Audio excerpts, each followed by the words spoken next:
Kanafi wangeelli keenya immoo dhimma baasa. Wangeelli keenya hidhaa hiika. Isa kana namoonni baay'een abboonni amantii keenya dhufanii darban lallabaa turanii amma wangeelli iddoo hundumaatii lallabamaa jira.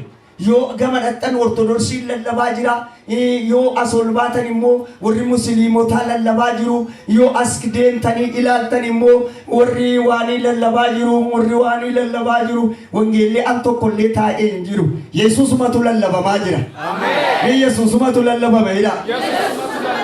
Makkaa Madiinaati Yesuustu lallabama. Ameen. Hindii Uqaanos kee Yesuustu lallabama. Ameen. Ameen hin jettanii isin. Mana warra qaalluu kee Yesuusumatu lallabama. Ameen. Mee Yesuustu lallabama jedhaaka. Yesuustu lallabama. Maa jettanii? Yesuustu lallabama. Kun mana inni keessaa dhibe tokkollee hin jiru. Mana nama hundumaa keessa jira. Kun mana nama hundumaa keessa jira. Keessa jira yoo jettan kun iddoo hundumaa jira. Hammatuma waan qaalluun hojjechaa jiru kana cal jettanii macaafa qulqulluu keenya dubbifattanii isuma kana keessaa fuudhanii dalganu jalaa qaban malee isuma kana lallabu. Isuma kana lallabu. Mee isuma kana lallabu jedhaaka. Seexana karaarraa kaachise malee isuma kana dudubbatu itti hirkisanii. Kanaafi amantii kana gaafa ilaallu mana warri musliimota maal sheekoo qeesonni maal lallabaa jiru, musliimonni maal lallabaa jiru jettan amma musliimonni kitaabolee keenya baay'ee isaanii kitaaba Musee 5 hin lallabu, bal'isanii lallabu. Kitaaba Musee 5 bal'isanii lallabu. Waaqayyoof galanni guddaan haa ta'u. Ameen jedhaa kaa. Lallabamaa jira Yesuus. Mee Yesuus lallabamaa jira jedhaa. Kanaaf baruun karaatti baanee Yesuus hin lallabnu nuuf haa ta'u. Isaan kun maal jedhanii lallabu warri musliimotaa? Zaabura jedhu. Zaabura jechuun macaafa faarsaa Daawit jechuudha.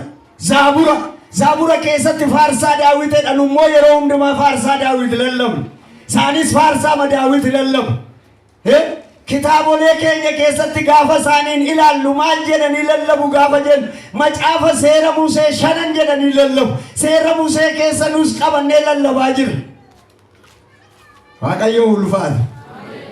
Ameen hin jettanii? Ameen. Hinjilii jedhu. Hinjilii jechuun kakuu haaraa jechuudha. Hinjilii lallabaa jiru. Wangeela Yohaannis lallabaa jira. Kanaaf nummoo arra dabareen kan keenya duwwaa miti biyyatu lallabaa jira. Kanaaf wangeela lallabuuf al tokkollee callisuun nurra hin jiru. Hiyyuutu nurra jira. Mee wangeelaaf callisuun nurra hin jiru hedhaaka. Quraanni lallabamaa jira. Waa'ee maalii? Waa'ee injilii lallabaa jira. Waa'ee kakuu haaraa lallabaa jira. Kanaafi maal jedha? Isaan waan isaan jedhanii lallaban sooratu boqonnaa 19 lakkoofsa 20 irratti akkana jedhu inni durbee Maariyaam irraa dhalate dhiirri kan bira hin gahin. Inni durbee Maariyaam irraa dhalate dhiirri kan bira hin gahin jedhanii lallabu. Nus isuma lallabna. Ameen hin jettaniis? Abboo dabalaa ameen jedhaa. Inni haa lallabamu jedhamee. Inni jedhu maa jedhu achirratti immoo sooratu boqonnaa 19 irratti immoo akkana inni qulqulluu cubbuu hin qabneedha jedhu. Yesuus cubbuu hin qabu. Cubbamaaf biyya lafaarra dhufee. Mee cubbamaadhaaf dhufeedhaa ka? Abboo dabalaa cubbamaadhaaf dhufeedhaa ka? Siif dhufe. Galanni Waaqayyootiif haa ta'u.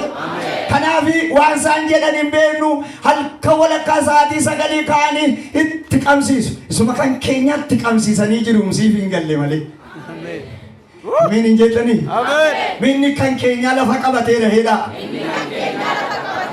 Abboo jedhame? Inni kan kootii lafa qabateera hedhame. Yesuus gooftaadha. Sooratu boqonnaa 4:171 irratti immoo akkee maasii jedhu. Nummoo eenyu jenna? Eenyu jenna? Maasii. Nus akkasuma jenna maasicha. Maasicha isa guyyaa booddee dhufu. Isa cubbuu nama hundumaarraa xaragu. Abboo Yesuus ganama kana sii dhufa. Mee Yesuus naa dhufa jedhaaka. Gadi qabi Yesuus naa dhufa jedhika. Inni lubbuu uumeera jedhu. Yesuus uumeera moo hin uumu?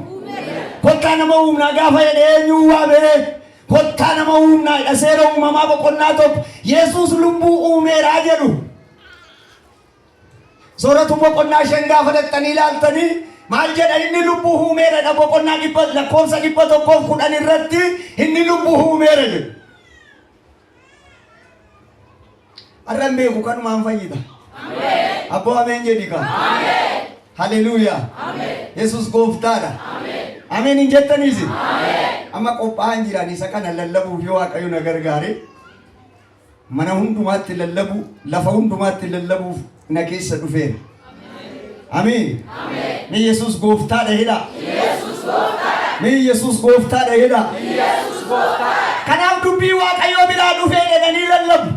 Dubbii Waaqayyo biraa dhufee Yesus kun man sagaleenis Waaqayyo bira ture inni immoo dhufee foon uffatee gara Maariyaam kee buleennee lallabnan immoo isaan immoo inni Waaqayyo bira ture Waaqayyo biraa dhufee jedhu. Yesus kaleessas ture har'as jira. Itti walii galaa jirra. Yesus gooftaadha. Ameen jedhaa kaa. Maqaan isaa bara baraan haa eebbifamu. Maal jedha warra dhibaman fayyiseeraa jedhu. Eeyyee sooratu boqonnaa shan lakkoofsa 110 irratti warra dhibamaa fayyiseera jedhu. Du'aas kaaseera jedhu. Yesus du'aa hin kaasaa. Mee hin kaasa jedhaa kaa. Mee Yesus hin kaasa jedhaa kaa. Sababa huncal jenneef maal jechaa jiru? Yesus warra dhibamanii fayyiseera jechaa jiru. Dhibamaa fayyiseera jechaa jiru. Kanaaf maal jedhaniitu dubbachaa jiru? Du'oota du'aa kaaseera jechaa jiru. Sooratu boqonnaa shan lakkoofsa 110 gaafa laaltan warra du'a kee kaaseera Laazaariin faayida. Inni du'ee du'a moo'ee kayaarra du'aa si kaasan jedhe. Ameen hin jettani? Ameen. Waan siniin morman sinitti fakkaata miti sin gaafa laaltan siniin mormaan jira wangeela lallabuu sin gargaaraa jiru. Ameen jedhaa kaa. Haleluuyaa. Du'oota du'a kee kaaseera. Dhibamaa fayyiseera. Kanaaf maal jechaa jiru isaanii? Eeyyee akkaataan dhufa isaatii immoo jedhu milikitaan dhufaa jedhu. Kabajaan immoo dhufaa jedhu. Sooratu boqonnaa 43 irratti immoo akka jedhu kabajaan dhufa. Firdii laachuuf immoo gara biyya lafaarra dhufa. Kanaaf firdii jalaa ooluu beekuutu nurra jira. Kanaaf har'a macaafa baruun nurra jira. Galanni Waaqayyoof haa ta'u. Mee nama cina jiru harkanaa qabaati. Ofii kee irratti geeddarumsa fiduufi dhamayii jedhame. Maa jettanii?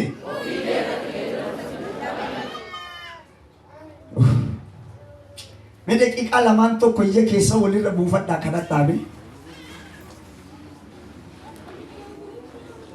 Waamamteef beeki jedha.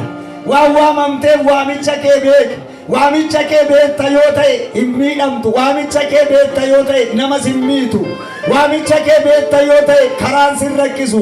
Waamicha kee beekta yoo ta'e lafti sin rakkisu. Waamicha kee beekta yoo ta'e jireenyi sin rakkisu. Waamicha kee beekta yoo ta'e eebbi sin rakkisu. Waaqayyo gara mana keetii hin dhufa. Ameen jedhaa kaa. Haleluuyaa. Humni kee haa darbu Waaqayyo. Saba kana gidduu humni kee haa darbu. Waamicha isaanii baruu jalqabanii. Ayyaanni kee isaanitti bu'aa jalqabu. Lafa kana sitti dhiibna Waaqayyo ayyaanni kee hojii haa hojjetu.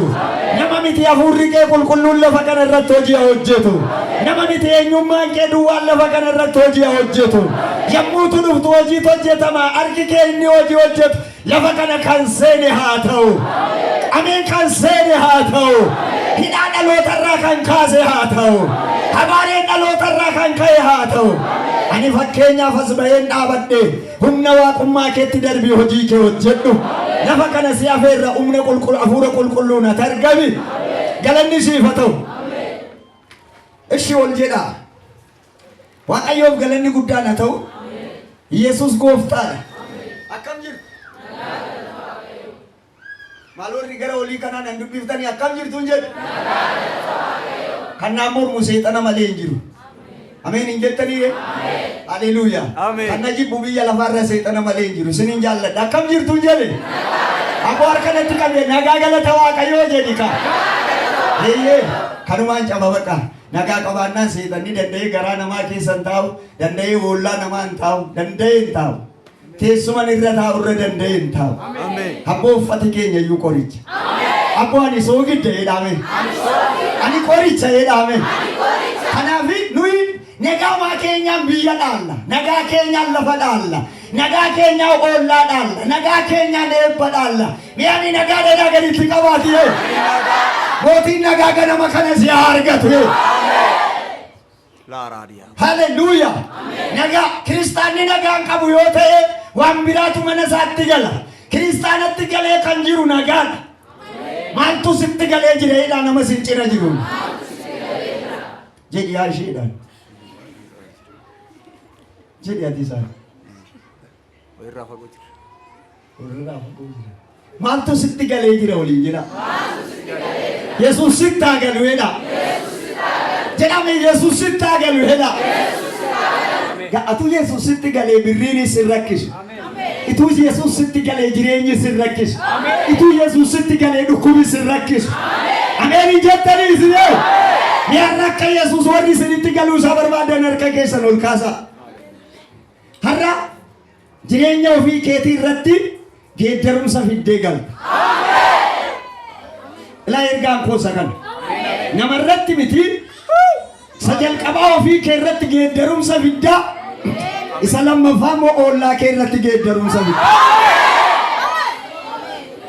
dhageessaniittu isa jalqabaa ofii kee irratti geeddarumsa fidda inni lammaffaan immoo dhukkubsataa si cina jiru irratti geeddarumsa fidda ameen ameen jedhaaka namni siifa geeddaramu moo ati geeddaramu wayyaa maa jettee abboo maa jettee namni geeddarame biyya geeddara namni geeddarame dhaloota geeddara namni geeddarame mana isaa geeddara namni geeddarame bultoo isaa geeddara waaqayyo ganama kana geeddarumsa sirratti haa fidu